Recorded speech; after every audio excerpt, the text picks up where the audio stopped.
Hello, I'm Roger Bisbee from Skill Builder, and I'm out here doing a bit of Recip blade testing. Milwaukee have sent us 3 packs of blades, different blades to test. They said do what you want with them, put them through your extreme testing and let your viewers know what you think. So they're not influencing the output. I'm going to tell you, in my honest opinion, what I think of these blades. In fact, you should be able to see for yourself. So I'll crack on and I'll explain the rest as we go along. This is the torch blade for thick metal.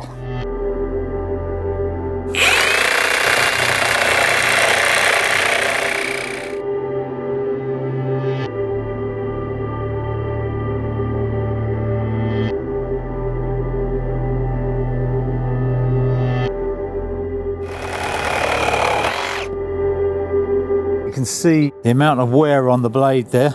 From doing that, the teeth are still intact and it's made a clean cut.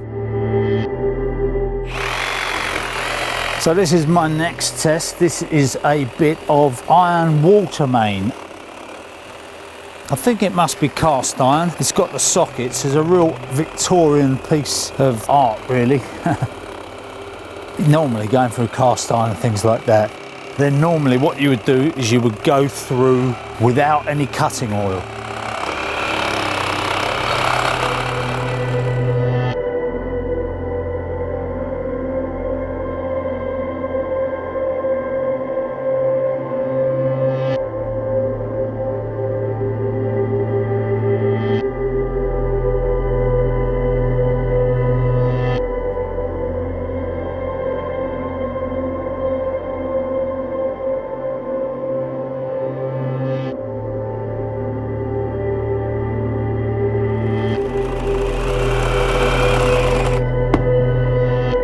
Wow. You can't say better than that, can you, really? Look at that, it's gone straight through. Do you know, a lot of the problem there was the vibration in the workpiece itself. I mean, if you had that underground in the earth and it wasn't moving about, I think you'd go through faster than that. But I had to push on that just to keep the shoe hard against the workpiece, the metal, just to stop the vibration in the saw, because obviously all the vibration cuts down on the cutting efficiency. But that, for me, was a really impressive test. I don't know what you think, but that's about 20 quid, that blade. And quite honestly, when you're out plumbing, if you're cutting through a cast iron saw stack, which is nowhere near as thick as this, but if you were cutting through a cast iron saw stack, then you'd be very happy with that.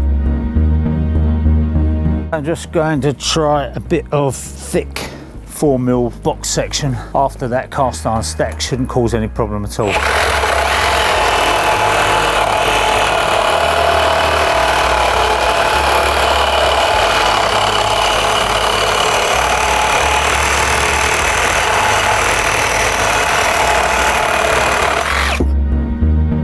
So this is the torch blade, and it's got 18 teeth per inch in it, and you can notice here, the end here, that it's got this universal tang. This will fit into all Recip saws, but the way it's been designed is that it won't snap off in use.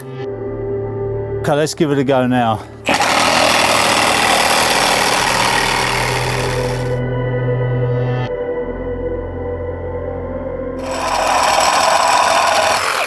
That's the torch blade, 18 tooth per inch, suitable for medium metal. So it will be suitable for an RSJ even. So the last blade I want to test is this, the Axe Demolition blade. Not too expensive actually, and these are good for going through nail embedded wood, that kind of thing. So let's give those a go.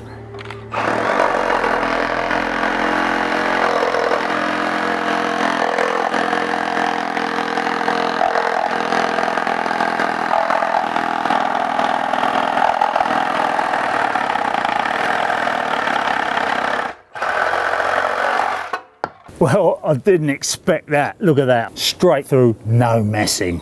So you can see that wasn't the straightest cut in the world, was it? But it got through those nails, 6 nails, no trouble at all.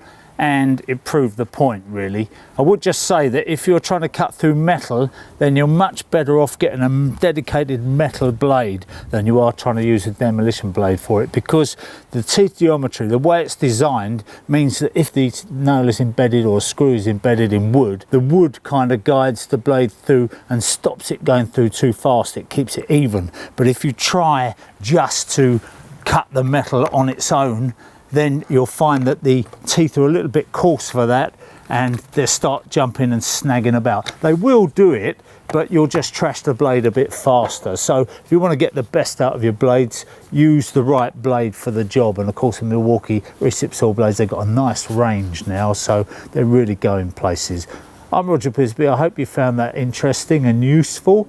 It was my opinion, totally, and actually it wasn't so much an opinion. You could actually see what was happening with these blades on a real life test before your very eyes.